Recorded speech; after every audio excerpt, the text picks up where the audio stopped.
He was TV's most promising star in the 1960s with hit shows like Coronet Blue and NYPD.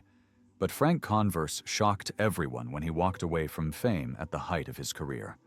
Now, decades later, the real story is finally coming out. The marriages that tore him apart, the roles that haunted him, and the dramatic decision that changed everything. This is what really happened to one of Hollywood's lost legends. Frank Converse was born on May 2, 1938, in St. Louis, Missouri, a city alive with culture and history. Growing up in a place known for its music theater and art meant he was surrounded by creativity from an early age.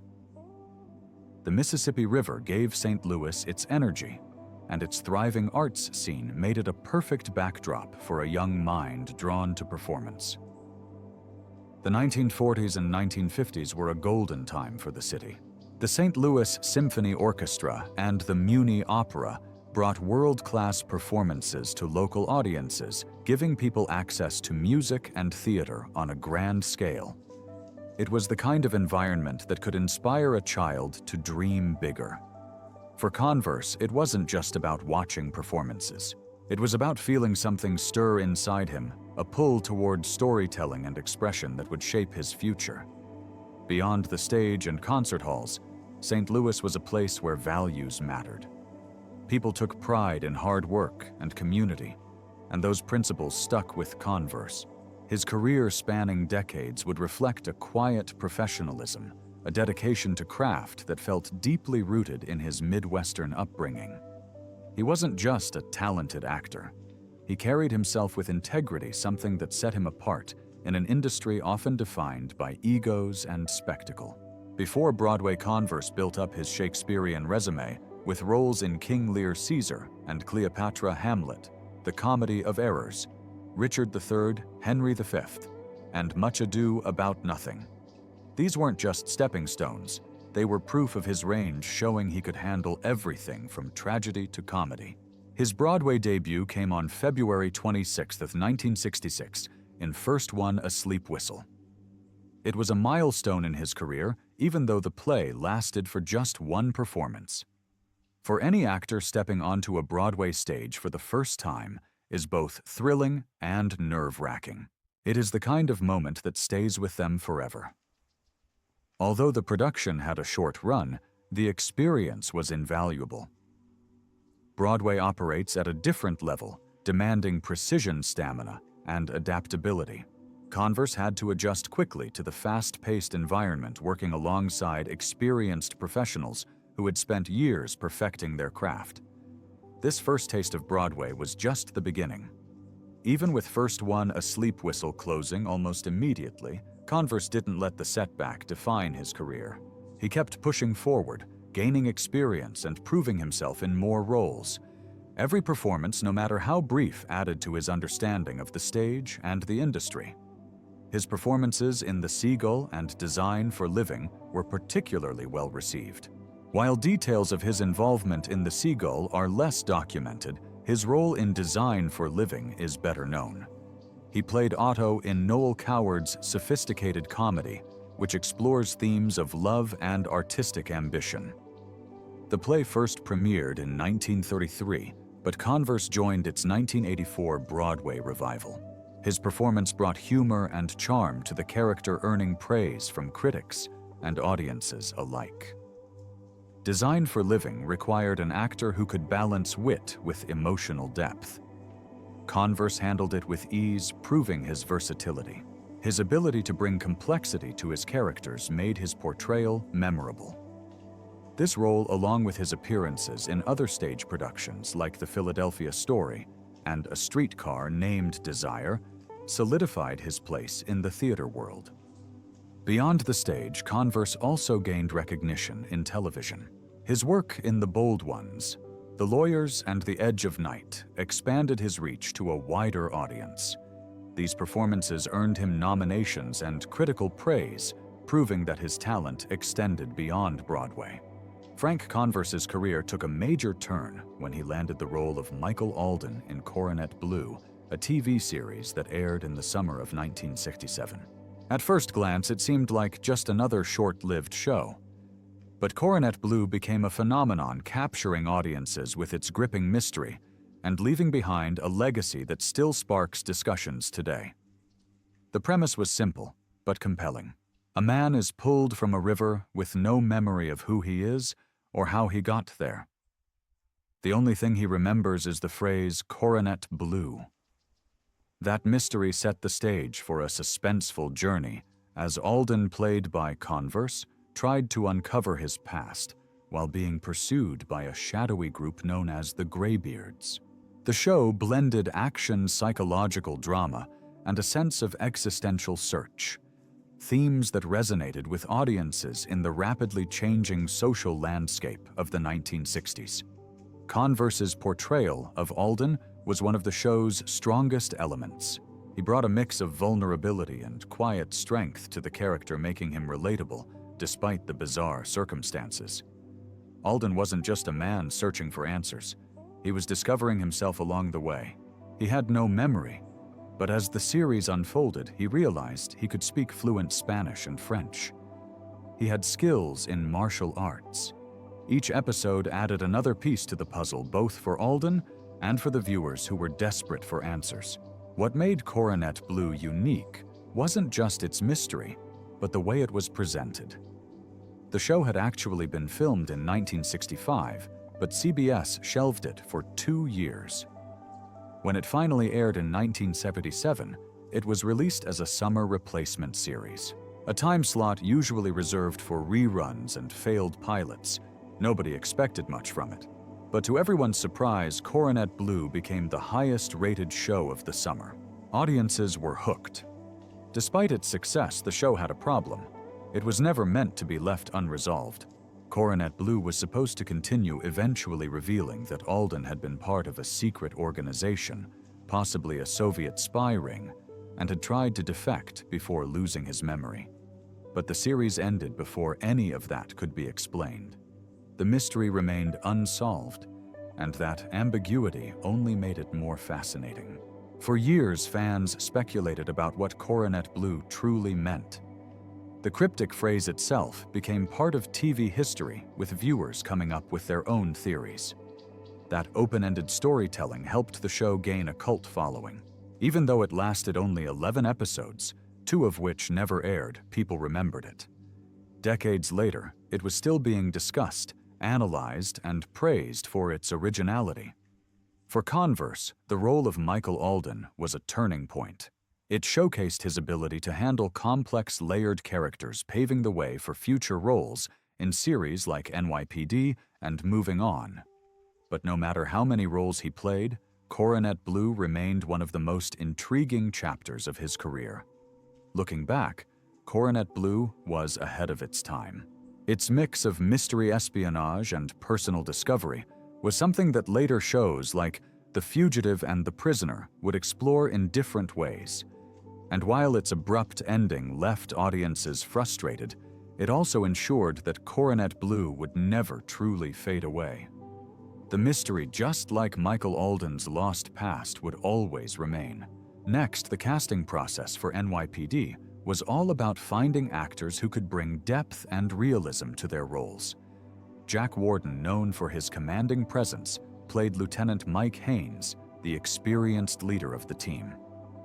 Robert Hooks, one of the first black actors to star in a major TV series, portrayed Detective Jeff Ward, adding an important layer of diversity and social awareness.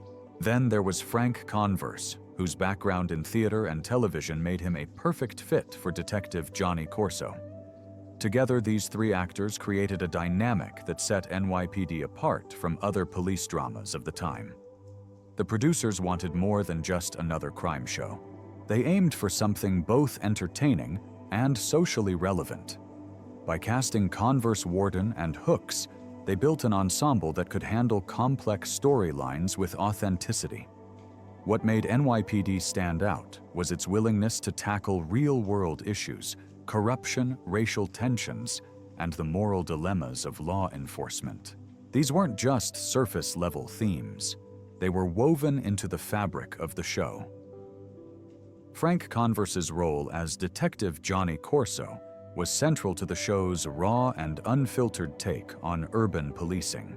NYPD aired during a turbulent time in American history when crime rates were rising and social unrest was shaping the national conversation. Instead of filming on sound stages, the show used real locations in New York City. Storylines were inspired by actual police cases, making each episode feel more like a documentary than a scripted drama. Corso was part of a team of plainclothes detectives, working the streets, solving crimes, and dealing with the unpredictable nature of the job. The half-hour format meant every episode had to be tight and focused. One particular storyline stood out: Corso being suspended after being accused of attempted rape. It was a bold move for television at the time, diving into the personal risks and vulnerabilities that police officers faced. The show didn't sugarcoat anything. It depicted the ethical gray areas of law enforcement, from officers struggling with their conscience to cases where justice wasn't as clear-cut as it seemed. Unlike other police dramas that leaned into formulaic storytelling, NYPD thrived on unpredictability. One week might show a case of police corruption, the next could focus on racial discrimination within the department. This approach gave the show a level of realism that audiences weren't used to seeing. Converse brought a unique energy to the role. He wasn't the loudest or most aggressive character on the team, but that was exactly what made him stand out. His reserved, introspective style balanced out Warden's authoritative presence and Hook's charismatic energy. Their chemistry was key to making the show feel real. You had Warden as the hardened, by-the-book Lieutenant Hooks, as the socially aware detective dealing with racial tensions in the force, and Converse as the quieter, more emotionally complex officer trying to navigate it all. Off-screen, the bond between the three actors helped shape their performances. They weren't just co-workers reciting lines, they built genuine working relationships. That connection translated on screen, making their partnership as detectives feel natural and believable. The inclusion of Robert Hooks was particularly groundbreaking. Having a black actor in a leading role on a major TV show wasn't common at the time. His presence wasn't just important for representation, it also allowed the show to address racial issues in a way that felt authentic rather than forced. But it was Converse's acting style that set him apart from other actors of the era. While many went for big dramatic performances, he leaned into subtlety. He had a way of saying more with a glance or a shift in body language than with words. This likely came from his stage background, where actors learned to use their physical presence to convey emotion. On television, this restraint made him intriguing to watch. His characters often felt more real because he didn't overplay them. In NYPD, this approach worked perfectly. Corso wasn't a hothead or a hero. He was just a man doing a tough job in a complicated world. When he second-guessed himself after a shooting, the tension didn't come from an over-the-top performance. It came from the quiet moments where he wrestled with his emotions. That level of nuance was rare in police dramas at the time. Converse's reserved intensity made him stand out in an era where bigger often meant better. While some actors built careers on explosive performances, he made his mark through restraint. It was a different kind of power, one that drew audiences in, made them lean closer, and kept them invested in his characters. And in a show like NYPD, where realism was the goal that made all the difference, Frank Converse brought something different to move in on. As Will Chandler, he wasn't your typical trucker. He was young, educated, and thoughtful. A stark contrast to Claude Aiken's character, Sonny Pruitt. Sonny was the old-school veteran of the road, a man who had spent years behind the wheel, relying on instinct and experience. Will, on the other hand, approached life with a fresh perspective, shaped by his education and a desire to understand the world beyond the highway. This contrast wasn't just about personality. It was the core of what made the show compelling. Together they roamed the country in their iconic green Kenworth W925, taking on hauling jobs that led them into the lives of everyday Americans. The stories weren't just about trucking. Each episode tackled deeper issues: economic struggles, redemption, and the importance of community. Sometimes Sonny's gut instincts were enough to get them out of trouble. Other times, Will's problem-solving skills made the difference. Their dynamic wasn't just entertaining. It reflected the generational and cultural shifts happening in America at the time. What made Movin' On stand out was its authenticity. It was filmed on location across the country. From the deserts of Arizona to the back roads of North Carolina, it captured the 1970s trucking culture in a way that felt real. The CB radio slang, the long-haul camaraderie, the struggles and triumphs of life on the road. Viewers connected with it because it wasn't just a show about truckers. It was a show about working-class America told through the eyes of two men who saw the world in very different ways. The chemistry between Converse and Akins was a huge part of the show's success. Their characters were opposites, but they complemented each other perfectly. Sonny was tough direct and a bit rough around the edges. Will was more analytical, always looking for the smartest way out of a problem. They had different ways of dealing with life, and that often led to tension, humor, and moments of real connection. Interestingly, their off-screen personalities weren't all that different.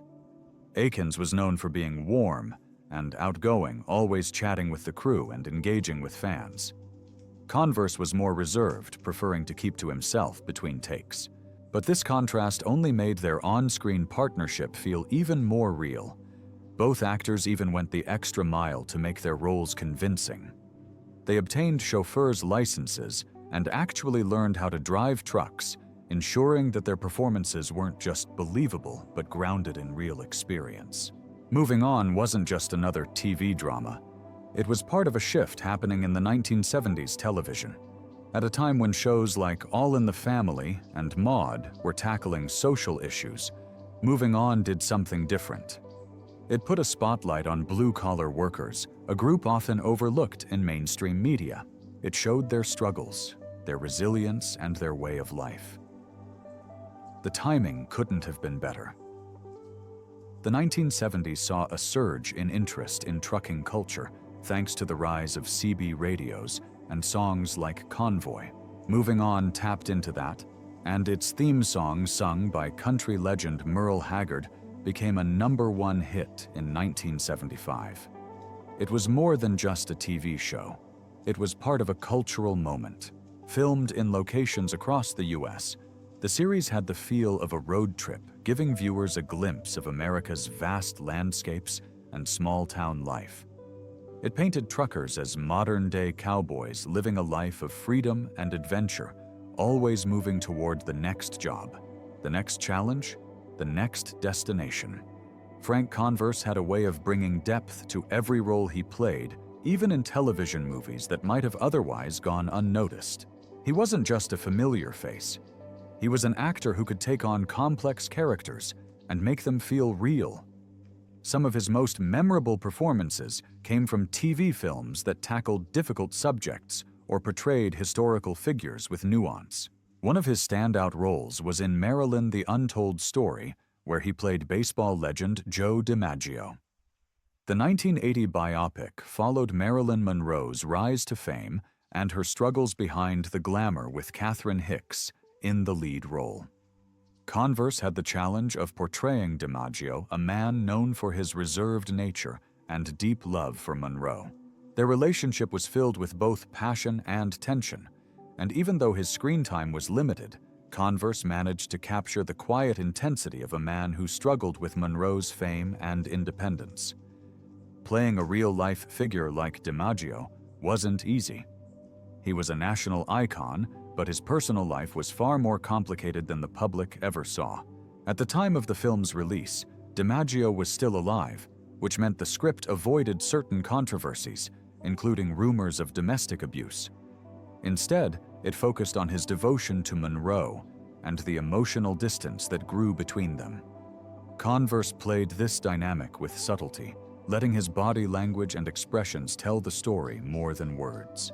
The film became the second highest-rated primetime program of the week, with Hicks receiving much of the praise, but Converse's performance added an important layer to Monroe's tragic story. 2 years earlier, in 1978, Converse took on a completely different role in Sergeant Matlovich versus the U.S. Air Force. The film was based on the true story of Leonard Matlovich, a decorated Air Force sergeant who made headlines when he came out as gay and was discharged from the military. It was a groundbreaking film airing at a time when LGBTQ rights were rarely discussed in mainstream media. Converse played Captain Larson Janicki, an officer caught between military protocol and personal morality. His character wasn't a villain, but he represented the system that Matlovich was fighting against. What made his performance compelling was the way he balanced authority with quiet conflict. Janicki had a duty to uphold Air Force policies, yet he couldn't ignore Matlovich's service record or the injustice of the situation. Converse portrayed him as a man who was doing his job but not entirely comfortable with what that job required. The film was praised for its thoughtful approach to discrimination in the military long before the era of don't ask, don't tell.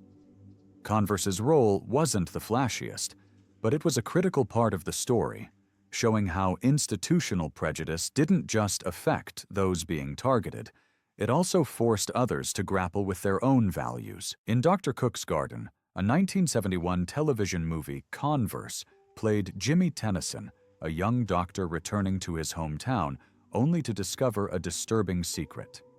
His mentor, Dr. Leonard Cook, played by Bing Crosby, was beloved in the community. The town seemed perfect: low crime, happy families, and an almost unnatural level of peace. But as Tennyson looked closer, he realized the truth. Dr. Cook had been quietly euthanizing people he deemed unworthy, deciding who lived and who died, based on his own twisted sense of justice.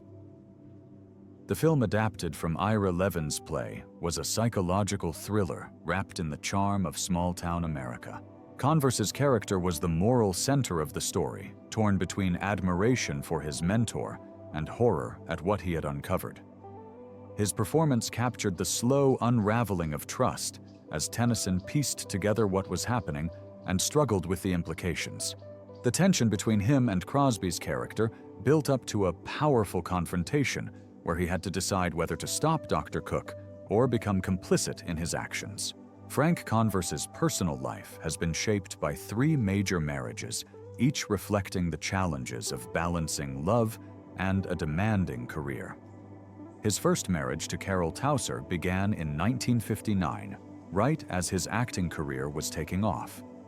Over the next 16 years, Converse became a recognizable face on television, starring in Coronet Blue and NYPD. But success often comes at a price.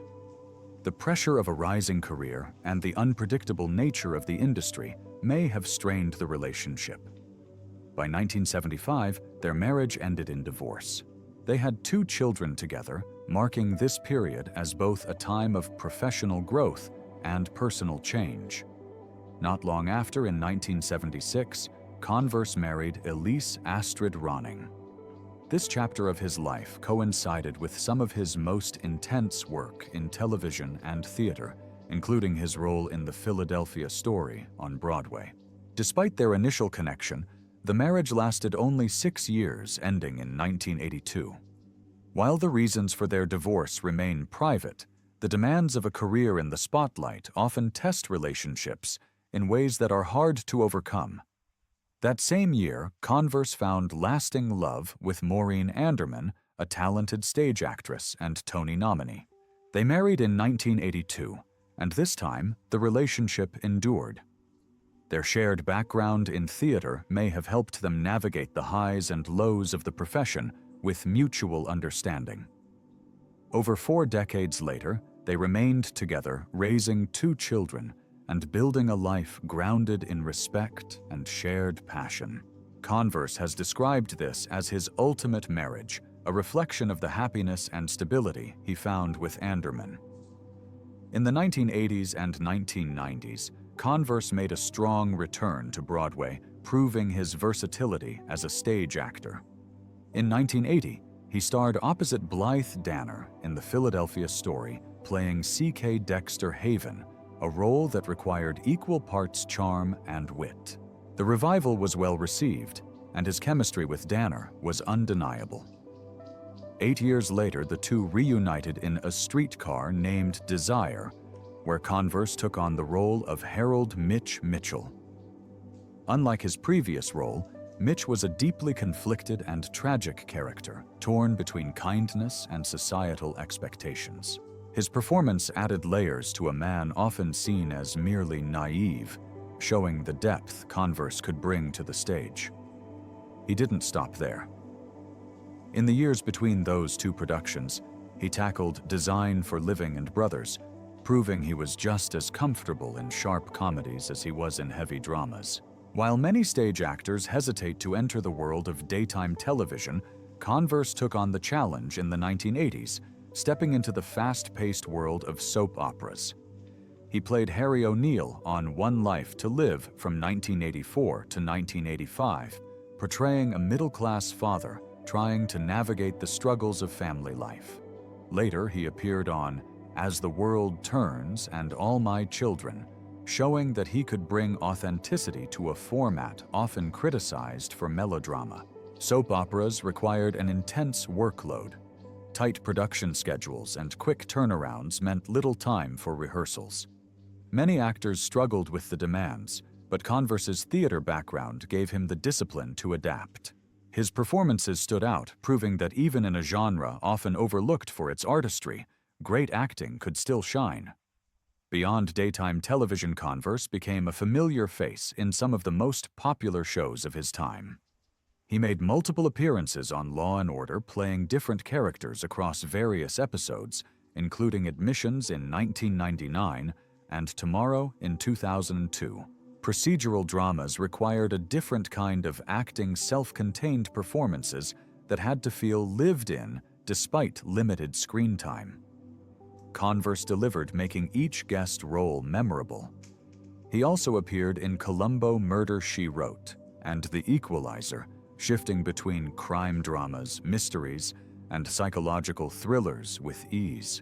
Each role reinforced his ability to disappear into a character, no matter how small the part. Even as the entertainment industry changed, Converse never faded into the background. He stayed active, balancing high-profile projects with smaller, more intimate performances. In 2002, he returned to Broadway for Our Town, another classic that allowed him to showcase his stage presence.